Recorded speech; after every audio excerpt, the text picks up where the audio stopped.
Hi everyone, Scott Minto here. Hope you're well and safe during these strange times. Well, look, I'm really pleased to be joined by the Huddersfield Town manager, Danny Cowley, for the EFL and Mind's Inside the Mind Of series for mental health awareness this week. Danny, how are you? You're looking well. How's lockdown?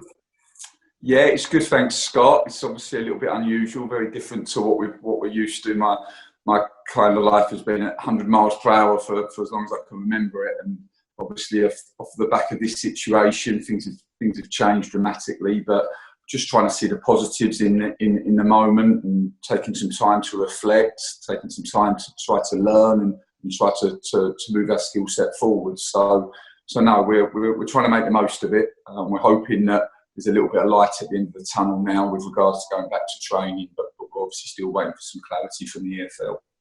Yeah, who are you at home with? Well, so it's just my wife Kate, and my two children. George is 6 and Isabella is 10. But we live next door to Nicky, so my brother. So yeah, so he's got 3, but he's got a brand new one in Elsie. So she's just literally a couple of months old. So yeah, no, he's got it tough next door. It's a bit easier here. So it's kind of one big family, but your side of the family are sleeping better than his right now. Absolutely, yeah. It's a lot quieter in this house than it is next door for sure. But we've been having some conversations over the garden fence, and actually we have lots of Zoom calls, which is crazy in itself because we're literally stone throw away. But no, this is the way we're having to live at the moment. You can almost hear each other as well as through Zoom over the fence. But I mean, look, you used to be a teacher. Am I right in saying that your wife is a head teacher? So homeschooling, no problem at all at the moment? No, so yeah, we're both teachers. Yeah, I was a teacher for 15 years in my previous life. So it's certainly a lot easier teaching other people's children rather than your own. But no, we're lucky, both George and Isabella. They love school and they love learning, and the school that they go to have been brilliant in terms of their support. Some of the teachers' work and during this time has been fantastic, and it's made learning really enjoyable. And I've been taking some of the PE lessons, which has been some good fun, and also trying to help with some English and maths, which has been more of a challenge. What's your strong point? What's your weak point? PE would be my strong point. Then probably English. We're quite lucky, myself and my wife, because she's much more sort of maths based and science based, and I'm more maybe English based. So yeah, and the children are very different. It's amazing, isn't it? They kind of have the same nature and a similar nurture, but they're very different in terms of their skill sets. So George finds maths really easy. He's got a little calculator brain, whereas Isabella's more sort of English based and has a creative mind. Yeah, my kids are not listening to their teachers right now, so I might get a bit of advice to you afterwards. No, I have to say, they're working hard considering what's going on. How are you in touch with your 3? I've got 3, yes. So I know what Nicky's going through. Yeah, absolutely. How are you in touch with the players right now? In a number of ways. We've been having some Zoom calls, so some of the sessions, particularly some of the recovery-based sessions and some of the strength and condition-based sessions we've been doing via Zoom, just to try to create a social dynamic as well as a bit of a competitive edge. Had regular conversations with them on telephone, via message, just trying to give them as much structure in their day as possible. I think that this is really, really important. So most days they've got 2 training sessions to do, and obviously the world of technology that we live in today, we have GPS bells, heart rate monitors, they have apps that we can pretty much track everything that they do, which has obviously been helpful from our perspective. And yeah, just trying to give them as much routine. So the work that they're given, they have to do the first part of the work by 1 o'clock. So ultimately gets them up, gets them out of bed, have to have their breakfast, then they can do their session. They then have to put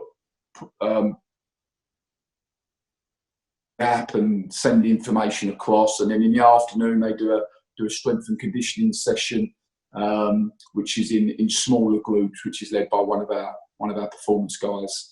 So So no, regular contact, and obviously it's a difficult moment for footballers because they're so used to the team dynamic, they're so used to being outside and being able to exercise and train freely. So it has been different, but ultimately, as a society, we're all facing different challenges at the moment.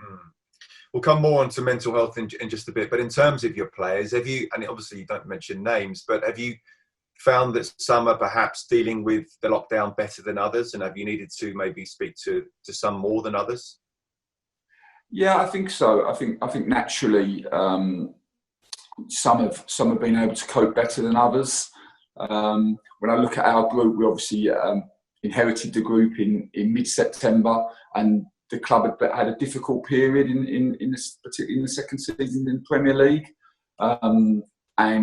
and definitely it had taken its toll on some, both players and staff, that journey. And we were well aware of that. And I think the first thing for us is always in trying to build relationships. That's what we always try to do. I always try not to coach the players until I feel that I've built a relationship with them, that we've got a level of understanding, a level of respect, and maybe a building of trust. And then at that point, I think that you can start to try to influence people, whether it's on the pitch or off the pitch. But no, definitely, the better understanding you can have of your players, the more you're able to support them. And sometimes it's just talking, isn't it? And it's just having the opportunity to lend an ear. And I always say to the boys, I don't have all the answers. I wish that I did, but ultimately I do care and I do want to help, and just try to make them feel that my door's always open to them, whether it's a football-related matter or even a non-football matter. And we'll come on, as I say, more to mental health a little bit later on. But I want to talk to you about your career as well, because it's a fantastic rise, isn't it? From Concord Rangers and Braintree as well. Did you and Nicky as well believe, when you were PE teachers, that at any point you'd be managing in the second tier of English football? I think you always have to believe, don't you? I always say that only we control our destiny. We ultimately, I believe, we can be anything that we want to be in life, and we believed in our work ethic and also our skill set. And the one thing that I spent the first 30 of the first 35 years in education, some form, either as a pupil, as a teacher, or as a coach. And I think the thing that it's taught me is to always to keep learning and keep trying to find new learning.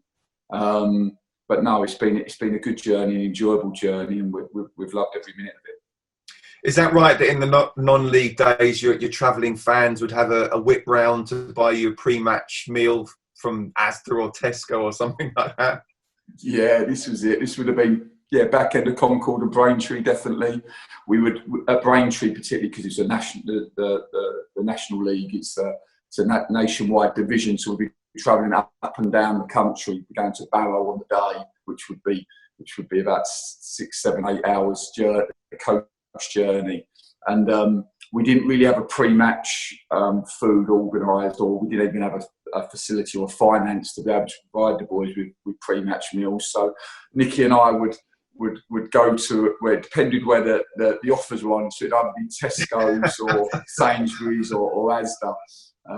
And we'd have £40, which we'd spend for the players' pre-match. We had to get 18 players their pre-match food, and we'd then charge the supporters who would get on the coach £5 each to travel on the coach, and that would make the £40. But the boys appreciated it, and I think was the food important? Well, obviously maybe it was a marginal gain, but it was more the fact I think that the boys really appreciated the commitment that Nicky and I would give.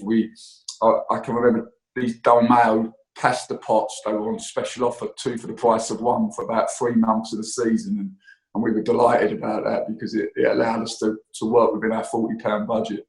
Absolutely brilliant.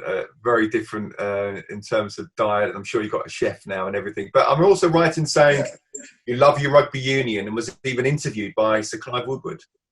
Yeah, this is right. Yeah, so we had an FA Cup run at Lincoln City in our first season where where as a National League team, we managed to get to the quarter-final of the FA Cup. And on the back of beating Burnley, actually in the week leading up to the Burnley game, we'd been given all of these media requests via email, but they were all if we beat Burnley. So Burnley obviously being a Premier League team, we kind of took them with a pinch of salt at the time and pretty much ignored them, just focused on the game. But off the back of winning the game, all of a sudden I said to Nicky, "Come on, let's have a look. What could we do?" And we were just about to, I think we were just about to go and do some commentary for BT Sport on one of their FA Cup games, and then all of a sudden Match of the Day phoned, and we ended up going on Match of the Day that evening. And the next morning we did a BBC show with Clive Woodward on the radio, and Nicky and I both, he's a huge role model for us and someone we really looked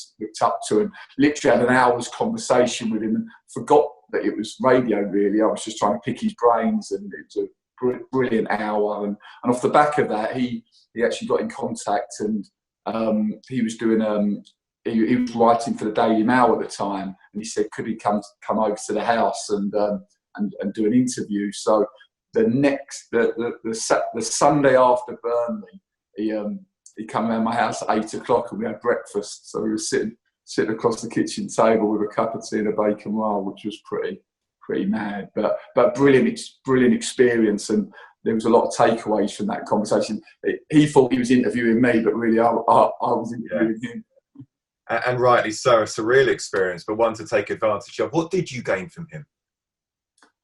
Oh, lots. He just thinking outside of the box. He'd obviously had real success in business, and he took a lot of his business ideas and his business model and put it into a sporting context. And just in terms of the way he organised his teams, he talks about critical non-essentials. So these things that people perceive to be non-essential, but are actually critical to the success of the team, and really looking after those finer details.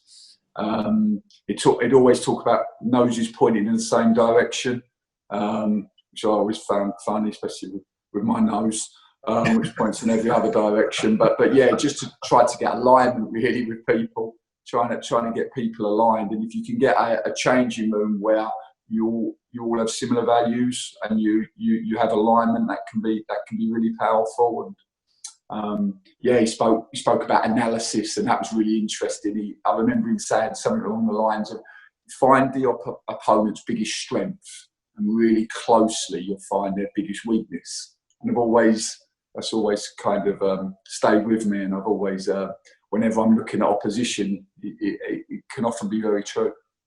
Interesting, really interesting. I mean, how do you, looking back, feel that, and you're still on your journey, by no means have you reached your destination, but looking back, how do you feel you've done it from non-league to the Sky Bet Championship? Did you always sort of have the end goal, or was it about just concentrating on the next step, the next game? I think it's always been on the process, trying to get the process right. We've always tried to be really process orientated. The great thing about success is it creates further opportunity. That's what we always see. And yeah, I think relentless hard work. Again, we're lucky because we're in a profession that we love and we really enjoy. So it depends what your perception of hard work is. For us, it's it's something that we love to do, and certainly at Concord Rangers we would have done it for a long time for free. So no, I think relentless hard work, and just trying to. Our aim is always to try to provide the best environment we can for the players. Ultimately we enjoy waking up and making the players better, whether that's as players or as people. The ambition is always both, but just to try to create the opportunity and the experiences for people to improve. And pretty much every day I wake up trying to be the best that I can be, and making sure that if you never give up, then ultimately you're pretty hard to stop. Yeah, they're attributes I'm trying to tell to my kids as well, and I think they're so important to try and do that in today's life, even as strange as things are right now. I mean, it shows what can be accomplished by hard work, but also a positive mind. How much emphasis do you put on the mental aspect of the game of life? Yeah, I think it's extremely important. I'm always, for me, the resilience, the determination, and the grit are really important qualities that we look for in people. But I genuinely believe they're qualities that can be trained as well. And if we want resilient players, then we have to train them to be resilient. And sometimes that means taking them out of their comfort zone and making things uncomfortable for them, and really pushing them. I think the greatest respect that you can show any player is try to make them better. And that means that sometimes you need to really drive standards and really push them on maybe days where they don't really want to be pushed. But I think it's hugely important. And you have two ways to look at life. You either see the worst in it or you see the best in it. And I think that's the same with people. You can either see the worst in people or you can see the best in people. And for us, we try to see the best in people always. You are an ambassador for Mind. How have you managed your mental health in this time? Well, again, it's, you talk about physical health and mental health, and, physically, I've actually been able to get out and run, and we all bought bikes a couple of weeks ago so we could go on some family bike rides, and certainly we look after our physical health, and but not always, we don't always look after our mental health, and this is something that is as important, if not more important, than physical health as far as I'm concerned. So yeah, I think for us, it's about having structure. So it's about I've been a teacher, so I kind of use timetables and stick to that. So getting up at the same time every morning, trying to get some structure into your life, making sure every morning just to set a plan. What am I trying to achieve today? What do I want the outcome of the day to be? And then structure it accordingly. And I think that the biggest challenge for me is always that work-life balance, something that I've always found difficult. My wife, I think she calls it football fog. So even when I'm back home, sometimes I can be still caught up in football. Yeah. And I've actually, when I was teaching, so I would have been head of department at a really successful school, Fitzroy Art School in Rayleigh, and we had a huge extracurricular tradition where we'd be competing sort of at district, county, national, and even at world level. And there was huge demands there. So at that time I would have been manager at Concord Rangers and at Braintree, and I would always come up the same steps every morning.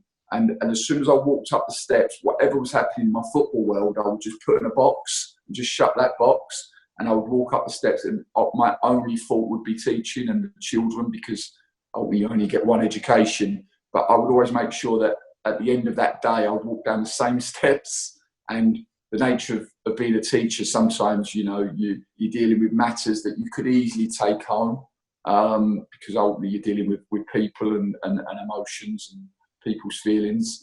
But I would always make sure that as I walked down those steps, I would close that teaching box, and then I'd open my football box again, and then I would concentrate on football, and that allowed me to manage the demands of my life, and yeah, it certainly helped me.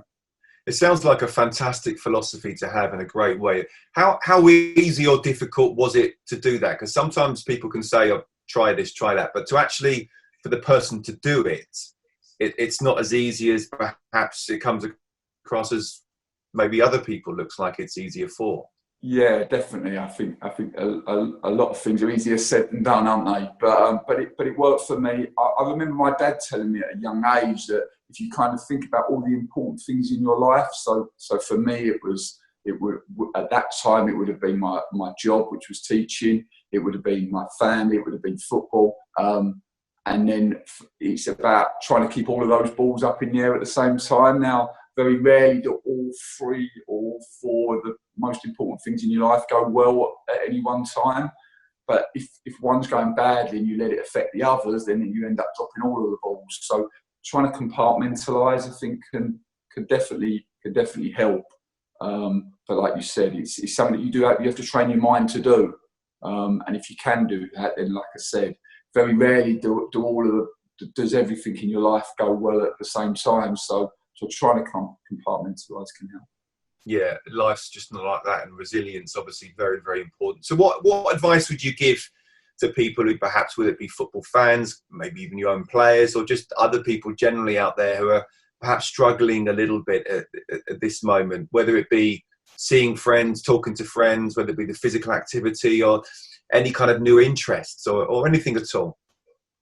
I just think to try to be open-minded. I think, like I said, it's how we perceive the world, and if you can try to take a positive outlook, and I know for sure that my life's much better because I try to see the good things. I don't get too focused on the bad things. I believe it's so important to talk and just have clear lines of communication. I'll say to my players all the time that I don't have all the answers, unfortunately. I wish that I did, but I do care, and I do want to help. And if they have any problem, whether it be on the pitch or off the pitch, that they know that they can find me and speak to me. And if I don't have the answers, then again, I think this is very important that if you don't have the answers, that you find someone that can help. And the one thing that I learned in teaching, that my natural instinct is to help, but I don't have all the skills to. And I think as a professional person, you have to stay in your boundaries of knowledge and what you know. And if you can't help, because some people have more difficult problems than others, then to try to find the support services that can help, but ultimately to be kind and to care. I think if you can do that for other human beings, then they naturally reciprocate, and it's amazing what you get back if you're willing to do that. And yeah, that to me is very important. And to always have a goal every day. What are you trying to achieve? I see a lot of people that just kind of drift through life. And I'm always encouraging my children to say, come on, what's the aim of today? What's the outcome? What are we trying to achieve? And then I think once you know what the outcome is, then it's easier to plan backwards. And then, this is life, isn't it? This is where I'm at today. This is where I want to be. Once you've got clarity over the start point and the destination, the stepping stones become that much clearer. Have you started anything new at all in terms of interests, or have you just not had time with the homeschooling? Well, luckily my wife's taking much of the responsibility with regards to homeschooling, but I'm supporting where I can, some PE lessons, which has been fun. But no, I think for us, Nikki and I have used a lot of the time just to reflect, really. We always try to reflect, but actually this period has probably taught me that I don't do it in as much detail as I could, and particularly the whirlwind nature of taking over a club mid-season, just to have a look at the different provisions that support the first team and our academy players, and how we can do things better. So that's been really enjoyable. My daughter Isabella, she loves language, so she's trying to teach me some Spanish at the moment, which has been good fun. But I'm naturally interested in learning from sort of the life that I've lived, and I just believe learning is a skill, and if you can try to teach the skill, I think I look at education today, and everybody teaches a subject, but nobody teaches the skill of learning. And if you can try to create curiosity and teach not just your children, but for me, my aim is to teach the players to be independent thinkers and independent learners, because ultimately when you step over the white line on a match day, you're making hundreds and thousands of decisions, and if you can make them good learners and good problem solvers and good decision makers, then that's only going to help the team. Definitely. By the way, my wife's Colombian, so her first language is Spanish. Oh wow! I met her 20 years ago, and I do remember all the family live in Montreal now. But when the season finished, when I was playing, I used to go there and have 3 weeks over there, and I'd say to them, "Look, please just speak Spanish." And they were great. She's got 5 brothers and a brother-in-law as well. A big family, big Colombian family. Yeah. But I'd be practicing Spanish, and I'd be lying there at the night time thinking, "Oh, why did I say that? I can't believe that. What an idiot I made of myself." But then the next day, you'd go again. And you'd go again. and you go again. So no matter how much you feel like you're taking a step back, really you are taking 2 or 3 steps forward. And I think that's the philosophy in life generally. I totally agree with you about teaching to learn, not just the subject itself, but the learning as well. But in terms of the fact that you are an ambassador for Mind, how do you feel about that? How proud are you that they've asked you to be an ambassador? I think I feel very proud. You know, for me, mental health is so important.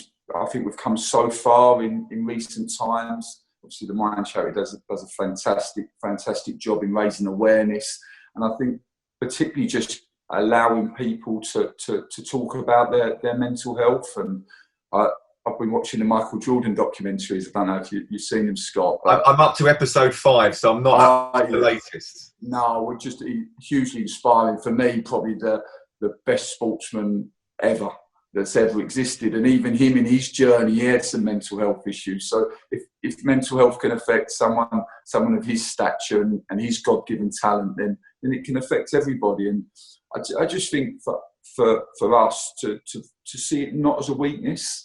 I actually think it's a weakness if you don't talk about your weaknesses, if you're not self-aware of your weaknesses. I think that in itself is a weakness. I don't think it's a weakness. I think it actually portrays confidence if you're willing to talk about the things that maybe you're not so good at, or the things where the type of things that maybe you're having problems with. I actually personally see that as a strength in people, and I think that would be my biggest message. Just to be willing to talk about your issues, because we all have them. It doesn't matter what walk of life you are. And the great thing about football, for me, more than the actual game itself, is the sense of belonging that football creates.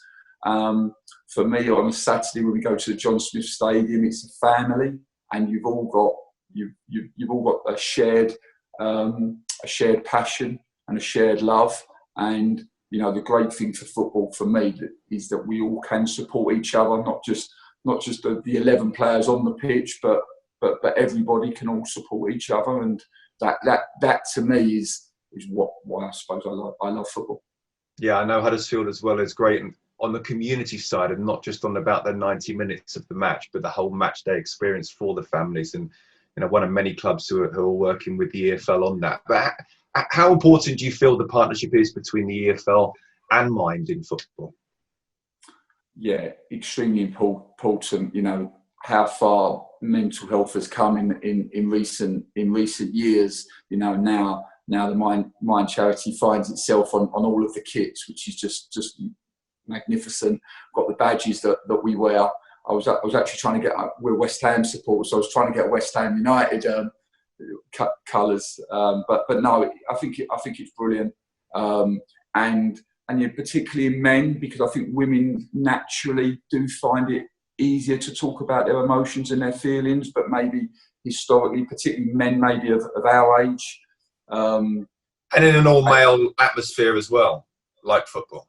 Yeah, exactly. I just think that sometimes men feel that talking about their emotions and their feelings can be a sign of weakness. And I actually think it's great now that our younger players are so much freer in terms of being able to talk about how they're feeling, and have such a better understanding of their emotions. And you know, to be able to get your emotions in check is something that needs skill. You need to understand yourself, you need to understand your feelings, and then you have to try to put your feelings and emotions in the right place for the given context. Because, you know, for me in my life, I have to have a different emotion on a training day compared to a match day, and then a different emotion when I step back into my house with my young children. So it's always about trying to keep self-regulating and self-checking.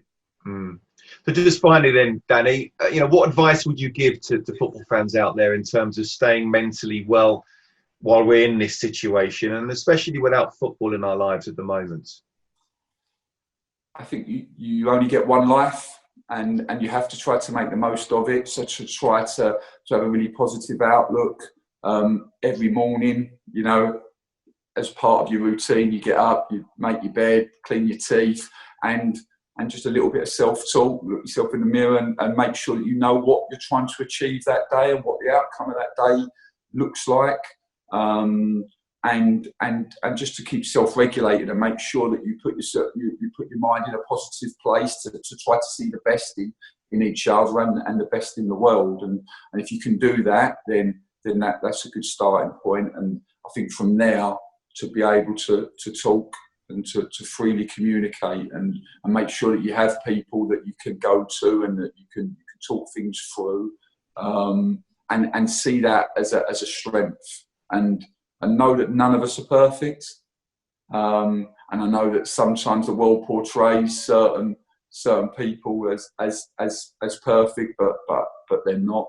And we all have our issues, and we all have our challenges. And for me, that we can all strive to be the best that we can be, but ultimately try to enjoy the journey and try not to get too caught up in yourself. Totally enjoy the journey. Don't worry about the destination. It will happen what's meant to happen. Even Michael Jordan has his issues, as we well know. So there you go. But I know there's a campaign from Mind as well of Have Your Mates Back. So it's about discussing things with anybody about anything. Could be about football, could be about your mental health issues. But all I can say is, Danny, thank you very much indeed for your time today. Really enjoyed My pleasure, Scott. Your company. I look forward to seeing you back on the football pitch soon, fingers crossed. And it looks like we're going to both go back to homeschooling now as well. This is it. Yeah, period 3 awaits. Thanks very much. Look, remember, if you need any further information at all or advice, just visit mind.org.uk. Thank you very much indeed.